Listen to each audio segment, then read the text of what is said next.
What it do, YouTube? Today's video on the channel with a quick impromptu video. And today's video is gonna be very essential, so I need you to pay attention. So first things first, today is the Super Bowl, Super Bowl 59. What's important about that is it's so much gematria and rituals that's linked and synced to this one specific Super Bowl that is insane. I can't wait to my brother Zach or Zachary Hubbard, whatever you want to call him. I can't wait till he actually drops some more content because I'm pretty sure he probably working on it right now, or he probably like watching the Super Bowl and stuff like that and just seeing what's going on.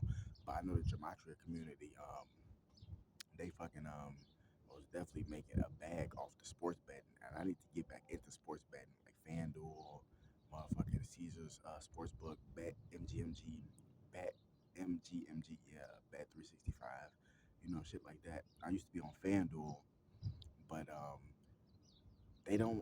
So for what I noticed is that you need to actually open up an actual bank account like Chase, Wells Fargo, Fifth Third, whatever. You need an actual bank account to actually even get into sports betting. You know what I'm saying? Because it's like back in 2023 when I started sports betting for the first time, I had to actually go open me up a bank account, an actual bank account to actually get into sports betting. Even though I had an actual job and I was getting my money through direct deposit through Cash App, you can't use Cash App for sports betting for some reason. I don't know why. Like y'all need to figure that out. And then you can't use Chime either. You know, you see what I'm saying? Because I mainly use Cash App and Chime. You see what I'm saying right now as like my little banks or whatever. But I got to go to the bank and actually open me up a fucking actual bank account so I could get back into sports betting. I would have made a fucking killing off this Super Bowl, bro. Just off the numerology and the numbers. You know what I'm saying? But yeah, because I was trying to get on Fantasy Sports Draft, or what's it called? Fantasy Sports Book, whichever one it's called, I forgot. Um, Fantasy Sports Betting, whichever one. It's and they got like Chime on there, but when I try to log into Chime and say, oh well, this is not supported by this company, then why the fuck y'all got Chime on here? You know what I'm saying? Like it's I don't get it. Like motherfuckers can figure out all this space technology shit, but as humans, we still don't even got certain basic shit figured out.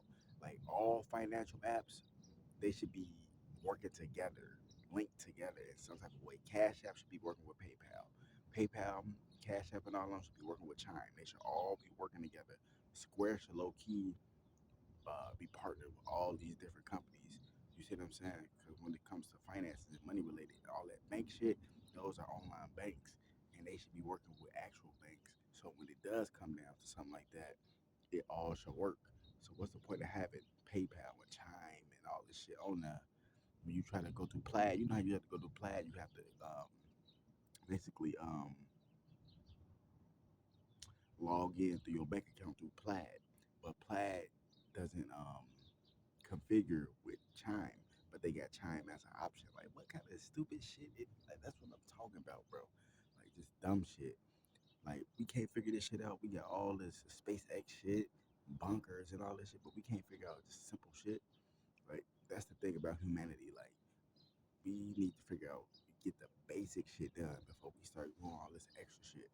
But that's just something I just want to state. That's not even really what the video about, but I just have to get that off my chest. But yeah, man, Project 2025, bro. Like a lot of people see, a lot of people in the world, especially the masses, they go off of see, the government uses fear tactics on the masses of people because I used to be in the masses of people. Basically, what that means is being in the masses of people, meaning that you do what the masses of people do. You watch TV all the time.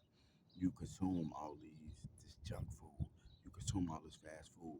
You know what I'm saying? Just all this consumerism shit on a mass scale of people, a large scale of people. That's what it means to be in the masses. You know what I mean? The masses is the seed. The masses don't do no research. The masses this, the masses that. That's basically what that means. Now I'm not even in the masses. I'm more, and I guess you could say the minority. You see what I'm saying? And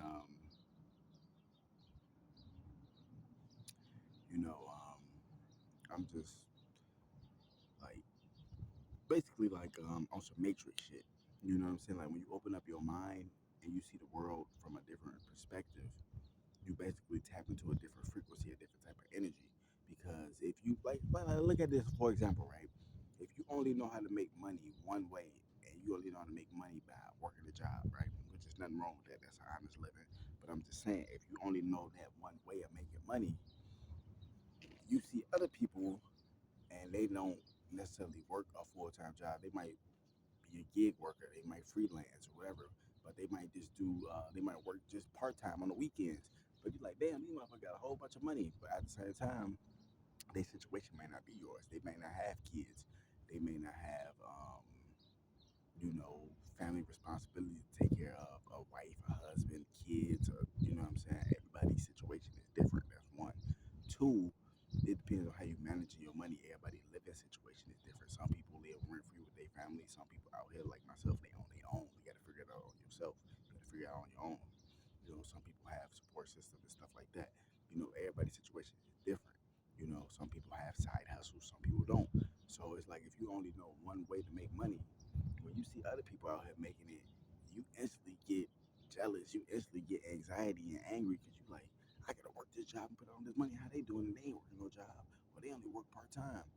First things first, why you even focus on them and worry about what they doing? You need to be focused on worry about your own self and worry about how you could be making that much money. You see what I'm saying? Yourself. You see what I'm saying? And that's the thing. See, when you don't have experience in life, you only basically go back to things that you know. You know what I'm saying? So if you only know how to make money a certain type of way, you're gonna always go back to being an employee. But once you start to have real life experience, you travel overseas, you know what I mean? You start to meet new people. And I'm talking about people that's actually like up and rolling. And don't get it twisted. I'm not saying that if you ain't up and rolling, you ain't got shit going on, that you're not important. I'm not saying that because you know what I mean. For every homeless person that's out there, at one point in time, they could have been at the top of their game in their life. That's an experience and a memory they still have. So with that experience and that memory, they have knowledge. You see what I'm saying? And you can meet people who got all the money in the world, and they may not have had all that money in the world all their life. They may not been born like that. You know, they probably had got a big break. You know, a breakthrough. You know what I'm saying? Motherfucker got a lawsuit, a settlement, anything. You know what I mean? And then boom, or could have came up with an idea and sold the concept and got rich from it. Anything. You know what I mean? So it's like every human has value. You can learn something from every human. It just depends on what category and what curriculum you're learning. You see what I'm saying? Because you may be at a point in the stage in your life where you meet certain people. You see what I'm saying? And the information that they have to offer, you like, I already know that. You know what I mean? But just because you already know something, don't mean that that information isn't valuable. It's always good to get a review. You know what I mean? Like you might miss the step. You probably skip the step. You don't know. So you see what I'm saying? So it's just giving you an example. You know, because most people nowadays they don't know how to make money besides working a job. And I used to be like that until I started getting experience. You know what I'm saying? I've been overseas, been to Hong Kong, been to Australia. You know what I'm saying? And there's still other countries I do want to check out, but I learned a lot just being in Australia, bro. It's insane. Like I learned a lot in a good way, and I got to experience a lot, bro. Like you learn a lot about money, travel. Shit, really, you learn a lot about yourself because that's where it really starts from. Because a lot of people who don't really have that much life experience, their mindset is different. Like they may not be lazy, they may not be a bum, or none of that. They may just be stuck because they limited in knowledge. See, when you have knowledge and you know, you do better. Because if you don't have knowledge and you don't know, how can you do better or do something that you don't know about? You see what I'm saying? So it's just really that simple. But this just a quick impromptu video, man. Wake the damn up. More videos coming soon. Fuck Satan. Fuck all his minions, gang.